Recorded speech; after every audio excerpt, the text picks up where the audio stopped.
we've talked about London, we've talked about the UK, we've put that in a European context. You mentioned Krakow very briefly.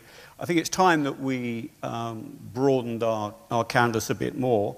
So we have Sarah Collins here, who is a South African social and environmental campaigner, I think it would be fair to say, and inventor of the Wonderbag. Wave the Wonderbag, please. Which is a brilliantly simple way of reducing dangerous fuel burning in homes from cooking, so the indoor pollution that I talked about. It saves money for people. It reduces pollution, and of course, most important, it has huge potential to save lives, and you're going to hear a lot more about that. The Wonderbag is getting famous, and it's going to get much, much more famous. If you haven't heard of it, well, you're about to now, but you will hear more about it in the media. I first came across it about a year ago when I was interviewing the boss of Unilever, which is, the world's largest supplier of stuff onto supermarket shelves. Very keen to publicize and to get its products out there. But it is linking up with the Wonderbag.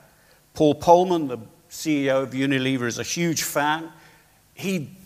Halfway through an interview with him, we were talking about environmental things, but much more generally, he suddenly said, "Do you know about the Wonderbag? You must know about the Wonderbag." He's adopted it. He takes it to Davos. He takes it around the world. He promotes it. Of course, he has his own corporate reasons for doing it, but he has a very good story to tell about the Wonderbag. And I think in his absence, or thank goodness perhaps in his absence, we're going to hear from the horse's mouth. Sarah's going to tell us about the Wonderbag. Good evening. Thank you very much to all three of you, and it's fascinating to hear about air pollution in different parts of the world, and also to hear about the struggles with government, because one of the things that you said, James, was as soon as is possible is an answer you get from government. I'm not very good with those kind of as soon as is possible. Patience wasn't part of my vocabulary. So I've gone about things in a slightly different way. But before I tell you a little bit more about my story, I'm going to play something just to give you an idea about the Wonderbag and just take you home for a moment, to my home. Africa. It is a hard and unforgiving continent. It is a place where life is a daily struggle. Feeding, teaching, and caring for your family.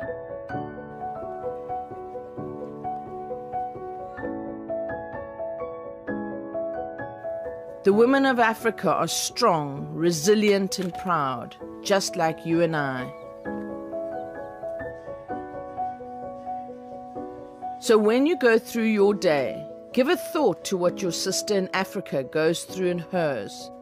The difference you can make in her day is life-changing. You just need to buy a Wonderbag, and you will be donating a bag to a family in Africa, just like this one. This simple, revolutionary, non-electric portable slow cooker works by retaining heat for up to 8 hours. It lowers the disease and death rate associated with smoke inhalation and skin burns by reducing wood fire cooking on an open flame to less than an hour a day. This bag will give mothers more time to be entrepreneurial, empowering them through income-earning opportunities. It reduces the daily collection of firewood to a weekly chore, thereby minimizing deforestation and carbon emissions. And more importantly, it gets girls back into school. I'm Sarah Collins, the founder of Wonderbag. You can make a difference to a family in Africa. Buy one, donate one. One family, one community, one village at a time. Wonderbag, a recipe for change.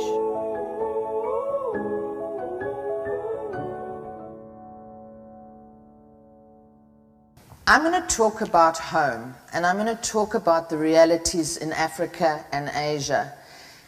I'm just going to give you the facts once more, which have already been mentioned by Fred, that 3 billion, not million, billion, people globally cook on fires every day.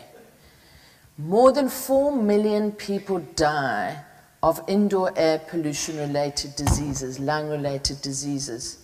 More than any other HIV, AIDS, malaria, and Ebola combined. 82% of rapes in Africa occur while young girls are collecting firewood. That's the reality.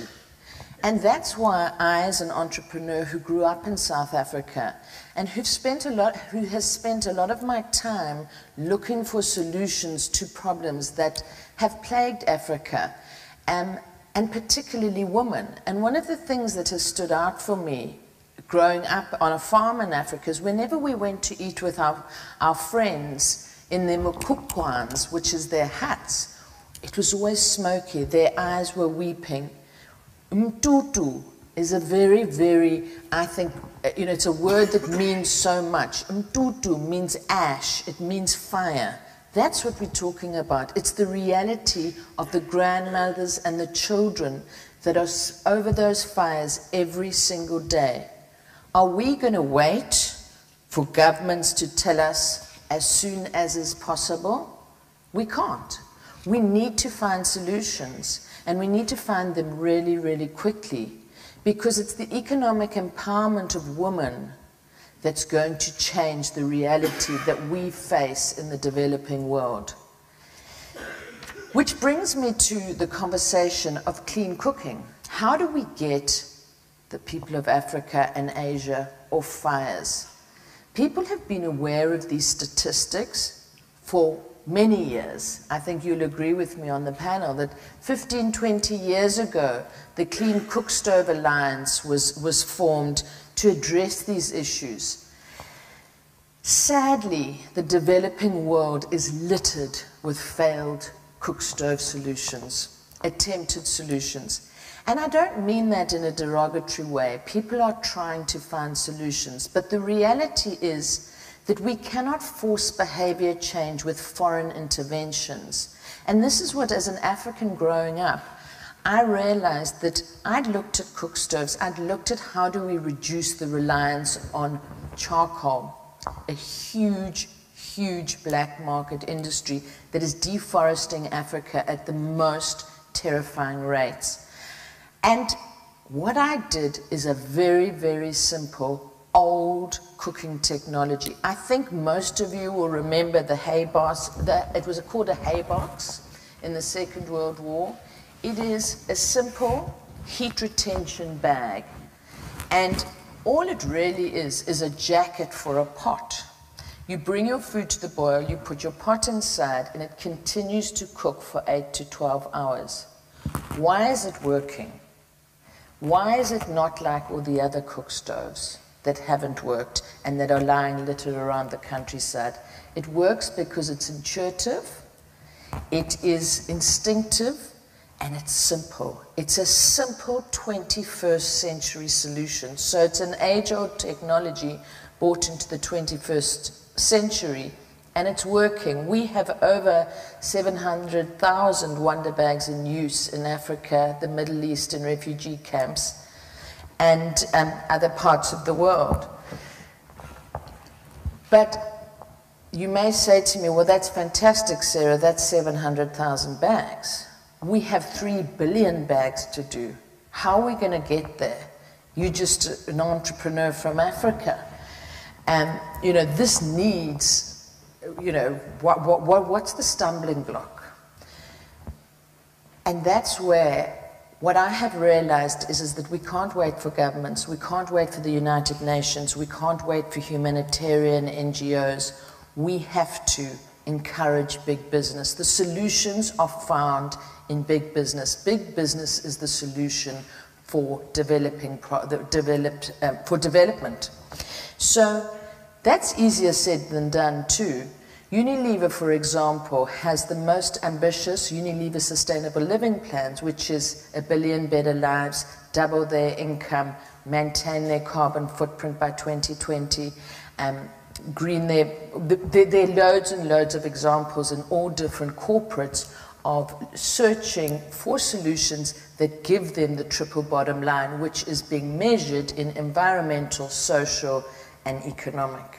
But the reality of today is that we are still in a very capitalist mindset, and I believe that is the future. We need to make financial sense, not just to the big corporates, but to the individuals, to the grandmother who gets the bag, right across the supply chain.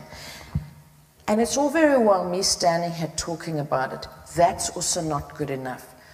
I have to, with my teams, put together packages that work, take the solutions to the corporates. I need to take the solutions to the consumer. So in the US, we launched a buy one, subsidize one model. In the UK, we've launched the same thing, where an individual can become part of the solution. So individual philanthropy is going to drive development, as are the consumers of the big corporates that we partner with. So just to use Unilever again, Paul Pullman, the chairman of Unilever, has said on more than one occasion, I put up with Sarah. I adore the Wonderbag, and the reason I put up with Sarah is because she drives my bottom line. That's what we have to do. If we are only feel good, it's a once-off project. And so for me, the future of development, the future of indoor air pollution, the future of solving one of the biggest, if not the biggest challenge to the developing world and the reliance on charcoal and firewood, is to work in partnerships with individual philanthropy, big business, and people like you sitting here tonight who are interested in and making conscious decisions for a better world for all. Thank you.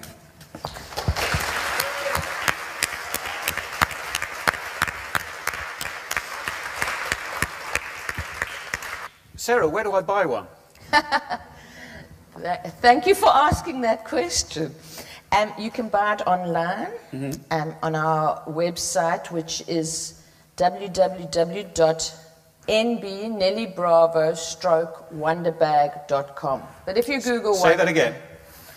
You can actually just go to Wonderbag. If you Google Wonderbag, Right. you will go to our website and you'll be able to buy one in the UK. How much are they? You know, it's so embarrassing, but I know what they cost in America. They cost $57 for two. So, Jack, I think they...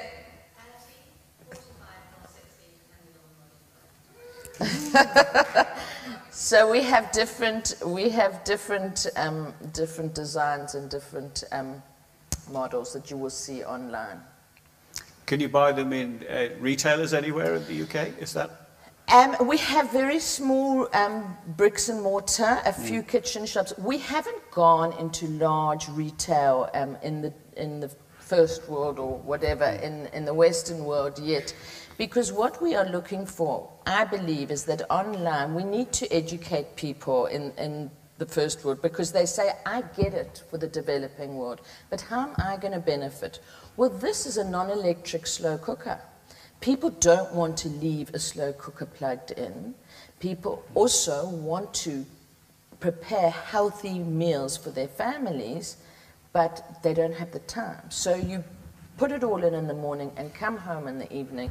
And so there's a level of telling the story, and we can do that very successfully online. And that's why, the business model of buying one and donating one works a lot better online than it does in retail at this point. So what is Paul Pullman doing for you exactly? And do you trust him? That's my other question. Well, luckily he's not here, so I can say. I think Paul Pullman has lit up the imagination of the world and of CEOs across the world to show what can be done.